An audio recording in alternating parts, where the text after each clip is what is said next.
আছে সেভাবেই থাকবে বলে জানিয়েছেন স্বরাষ্ট্র উপদেষ্টা। আওয়ামী লীগ পলাতক নেতাদের রুদ্ধদ্বার বৈঠক, ভোট ঘিরে পরিস্থিতি ঘোলাটে করার চেষ্টা। আমাদের হাসিনা আপদ চলে গেছেন ভারতে গেছেন ভালো করেছেন। এইখানকার যারা আপনার সমর্থক, যারা আপনাদের কর্মী পার্টি, তাদেরকে বিপদে পড়ে গেছেন। খুব মূল্যবান কথা বলেছেন কিন্তু মির্জা ফখরুল ইসলাম আলমগীর। এটা দেখে বুঝতে পারবেন যে আওয়ামী লীগের আগামী ভবিষ্যৎ কি আর বর্তমানে বা কি অবস্থায় আছে। জাতীয় কার্যনির্বাহী সংসদের বৈঠক শুরু হয়েছে। বৈঠকে সভাপতিত্ব করছেন দলের সভাপতি ও প্রধানমন্ত্রী শেখ হাসিনা। আওয়ামী লীগকে ফেরাতে হবে, একই বক্তব্য দিলেন এবার মির্জা ফখরুল ইসলাম আলমগীর। এই বক্তব্যের মধ্য দিয়ে তিনি কি বোঝাতে চাইলেন? প্রিয় দর্শক শ্রোতা মণ্ডলী, ভিডিওর বিশেষ অংশটুকু আপনারা দেখেছেন। পুরো বিস্তারিত ভিডিও সামনে দেওয়া রয়েছে। আশা করছি বরাবরের মতোই আমাদের সাথে থাকবেন। চলেন দেখে আসি প্রতিবেদনে। এই একটা 15 বছর গেছে, এখন একটা সুযোগ আসছে। আমাদের হাসিনা আপদ চলে গেছেন ভারতে গেছেন ভালো করছেন। এইখানকার যারা আপনার সমর্থক, যারা আপনাদের কর্মী পার্টি, তাদেরকে বিপদে পড়ে গেছেন। যারা বিপদে, আমরা তাদেরকে জানাতে কোনো বিপদে পড়বেন না, আমরা আছি আপনাদের।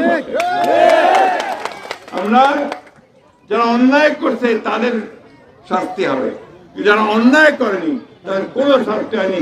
আমরা কোন শাস্তি হতে দেব না।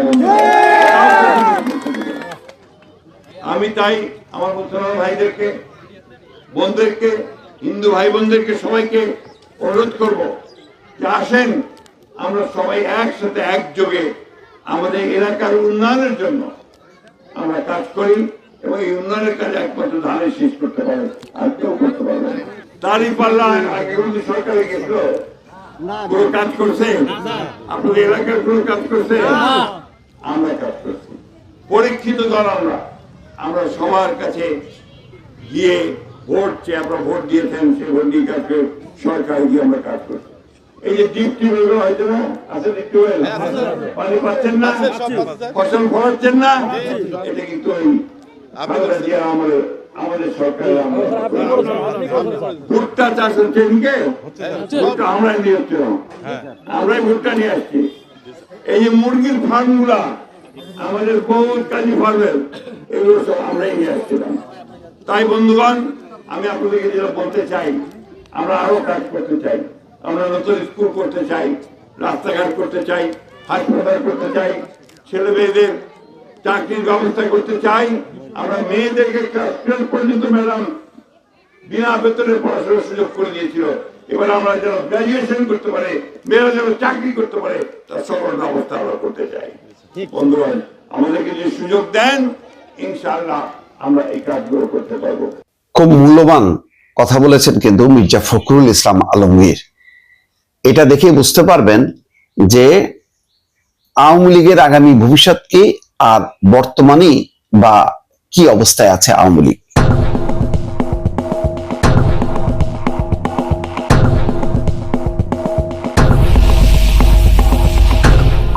মির্জা ফখরুল ইসলাম আলম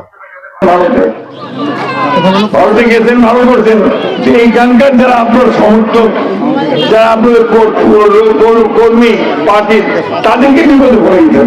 গত 15 বছর আপনারা ভোট দিতে পারছিলেন? সত্য কথা কইবেন, ভোট দিতে পারেন নাই। আগে ভোটের আগে না তুলে কয়েছেন যে সব ভোট হয়ে গেছে, যাও গিয়া, ঠিক না? আবার কখনো ভোটটা নিয়ে চলে গেছে, বলছে না ভোট দেওয়ার দরকার নেই, ভোট হয়ে গেছে। এই একটা 15 বছর গেছে, এখন একটা সুযোগ আসছে। আমাদের হাসিনা আপদ চলে গেছে। দর্শক, বুঝতে পারছেন যে হাসিনা আপার রেখে যাওয়া কর্মী সমর্থকদের পাশে আছে মির্জা ফখরুল। ভোট বড় কঠিন জিনিস, আপনার শত্রুর কাছেও ভোট চাইতে হয়।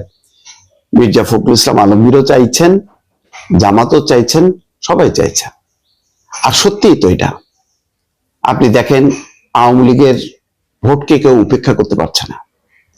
আওয়ামী লীগ অস্তিত্ব নাই, আওয়ামী লীগের মতন দলের কোনো অস্তিত্ব নেই।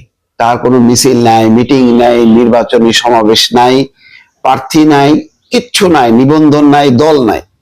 পাকিস্তানে তো তাও পিটিআই নির্দলীয় ভাবে স্বতন্ত্র ভাবে নির্বাচন করতে পারছিল, দলগত ভাবে না, প্রতীক যেহেতু ছিল না।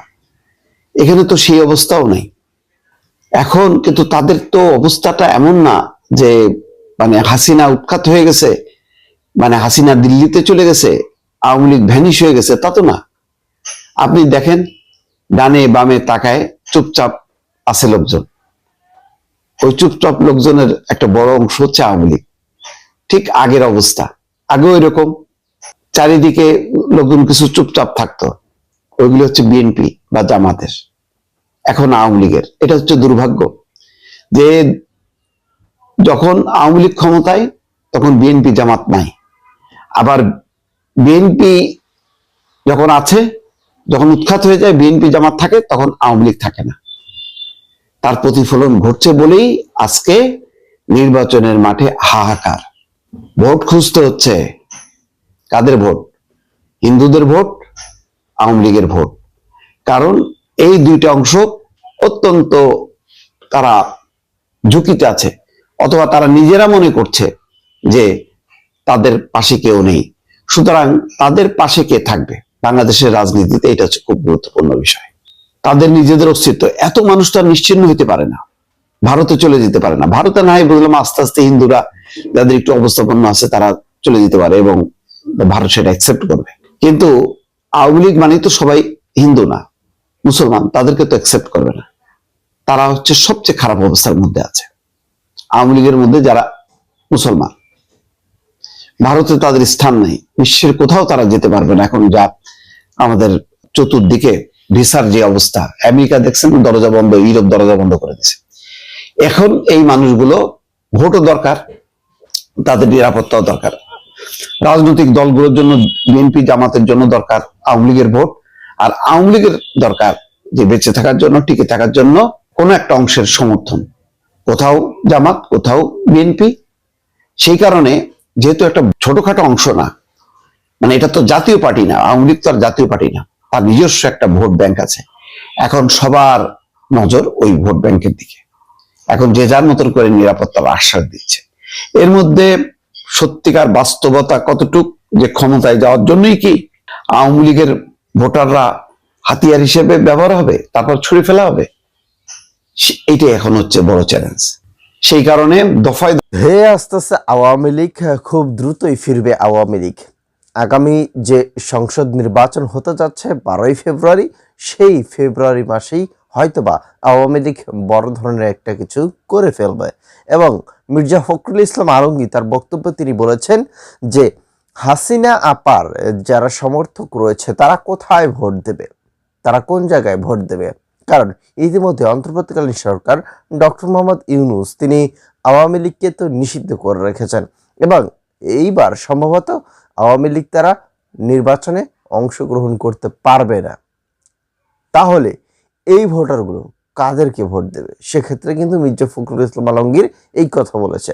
তো যাই হোক, কিন্তু মির্জা ফখরুল ইসলাম যে বলেছে আওয়ামী লীগের সমর্থকদের তিনি চান আসলে, কিন্তু আওয়ামী লীগ চাইছে তারা নিজেরাই এই নির্বাচনে অংশগ্রহণ করবে।